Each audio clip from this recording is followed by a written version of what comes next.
got a big goddamn problem with the news. You ready for this? The news is completely manipulated.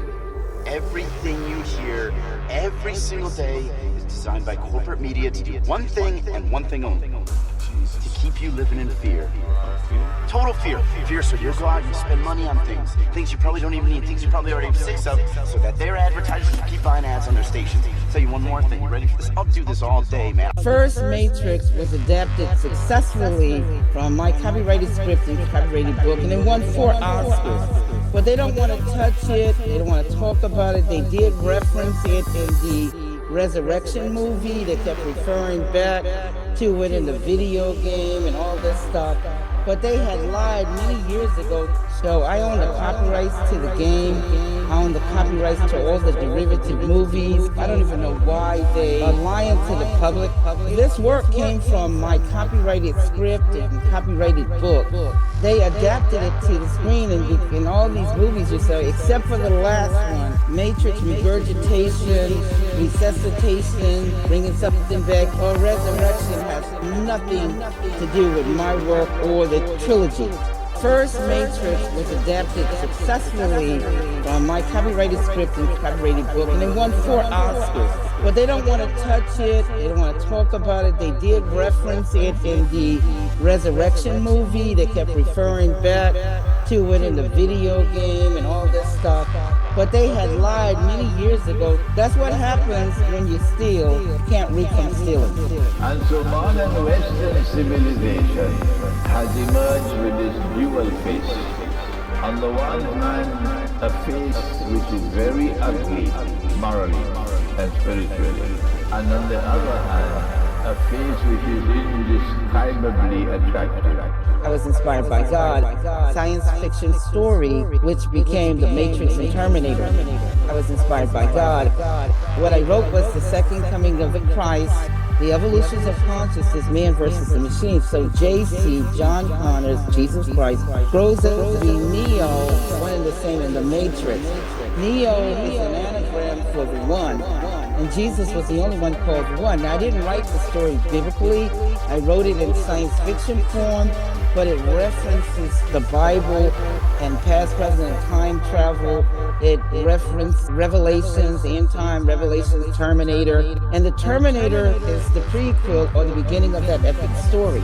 So when you see the Terminator, the machines in the future, here's the oracle's prophecy during the rebellion, which is reloaded, that a child is going to be born of a woman, and a second coming of a Christ conscious coming on the earth, because man has created his own children, artificial intelligence, the AI.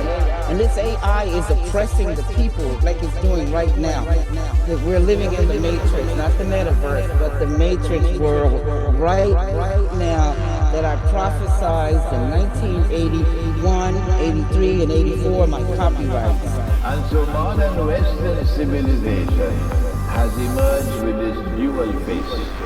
On the one hand, a face which is very ugly, morally and spiritually. And on the other hand, a face which is indescribably attractive. You think you just people. Let me paint a picture of what's waiting for you on the shore. Land of opportunity, milk and honey, and guess what? You all get to be slaves. Split up, sold off, and worked to death. 100 years later, you're fucked. 100 years after that, fucked. 100 years after you get free, you still getting fucked out of job and shot at by police. You see what I'm saying? And so modern Western civilization has emerged with this dual face. On the one hand, a face which is very ugly, morally and spiritually. And on the other hand, a face which is indescribably attractive. You are staring down the barrel of 300 years of subjugation, racist bullshit, and heart disease. Even if you get knowledge from a child, you must acknowledge I got the knowledge from that child. I always seek to acknowledge who I got knowledge from. I don't see China with a profile of proselytism. I don't see China with a profile of proselytism. I don't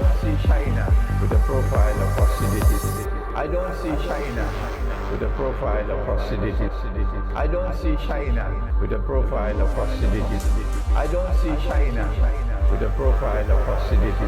China does not have a profile of hostility. I've been saying this for the last few years, that there are two important events taking place in the world, which is changing the world. The first is the alliance between Russia and China. That alliance has produced a force in the world powerfully enough to stand up to the oppressor. Russia is leading that alliance militarily, but China is the economic power behind that alliance. And China is not betraying Russia. The second alliance, which is changing the world, bringing a new world into being, is an alliance between the followers of Nabi Isa and Nabi Muhammad. I don't care two peanuts. I don't care two peanuts. For those who differ with me, go your way and leave me alone. Go your way and leave me alone. I don't see China with a profile of hostility. I don't see China with a profile of hostility. I don't see China with a profile of hostility. I don't see China with a profile of hostility. China is most certainly not showing that profile of hostility and enmity for the religion of Islam and for Muslims. But when the CIA goes fishing, as they did in Chechnya, and they're doing now amongst the Uyghur Muslims of China, to try to bring about an armed insurrection in China that would seek to damage the Chinese government, damage and sabotage the Belt and Road Initiative of the Chinese government, which is very, very, very important for China's future. That kind of freedom, you just cannot get it in the US. They may call themselves the land of the free, but how free are you if you can't walk down the streets at night and feel safe? You need to keep a gun under your pillow to feel safe. You can't walk down certain streets at night time or in the daytime. You can't afford your rent because cost of living is sky high. You drive down a road that's crumbling, covered in potholes. It damages your car, but you can't afford to fix it because you've just been laid off. How free can you be in a society like this? If you walk down the streets of America, you're gonna get hassled, annoyed by crazy beggars, homeless people. Not only that, but you'll probably get shot by some criminals or thugs. You could get shot by the police too, especially if you're a minority. Anything but white, you're gonna have a real tough time in the United States of America. Whereas here in China, it's the complete opposite of that. We're at all the way at the other end of the spectrum. Listen here, I'm not pro-China, I'm pro-truth. I'm showing you the truth. I'm actually here in China showing you America and China. You know, it really is just two totally polar, opposite countries at each end of the spectrum. I'm in a country that is positive. It's on the incline, it's on the way up, unlike America. It's a country in decline. Negativity, it's going down, and that is the truth. That kind of freedom, you just cannot get it in the US. They may call themselves the land of the free, but how free are you if you can't walk down the streets at night and feel safe? I always seek to acknowledge who I got knowledge from. I always seek to acknowledge who I got knowledge from. I always seek to acknowledge who I got knowledge from. I always seek to acknowledge who I got knowledge from. I always seek to acknowledge who I got knowledge from. Which guy was the one who created Christianity? If you don't have Jesus, you don't have Christianity. His disciples, even they didn't fully get what Jesus was talking about. Why? Because they were not travelers. They didn't travel. They were staying in Jerusalem. Jesus, however, he was able to travel. Why? Because they gave him gold. And who gave him gold? The wise men. And they are the Zoroastrians. Islam is the truth, the one religion that came with Nabi Ibrahim alayhi salam. It did not come for the first time with Muhammad sallallahu alayhi wa sallam, and it does not exist exclusively and only in the Ummah of Muhammad alayhi salatu wasalam. In fact, there's very little of Islam now left in the world, in this Ummah. And so, no, Islam came into the world before Muhammad alayhi salatu wasalam. And Islam exists in the world outside of the Ummah of Muhammad alayhi salatu wasalam. That, of course, will be a surprise for schoolboys. I'm pro-truth. I'm showing you the truth. The pilgrimage to Mecca is not the most important one. It's the first one.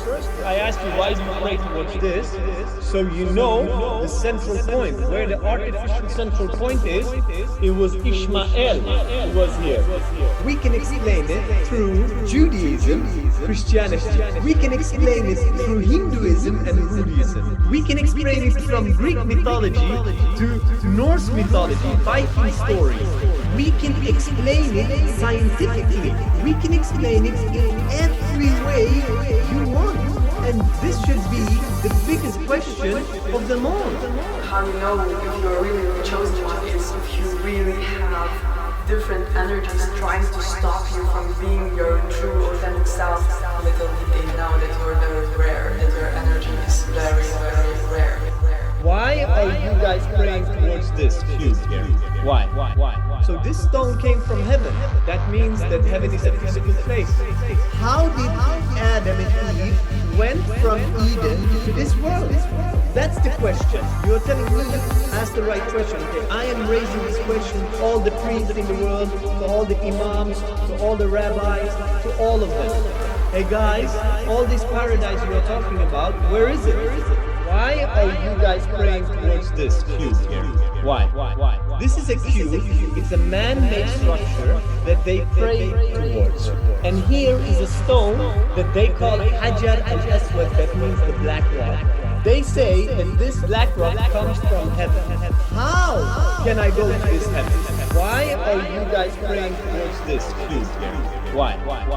So this stone came from heaven. That means that heaven is a physical place. How did Adam and Eve went from Eden to this world? That's the question.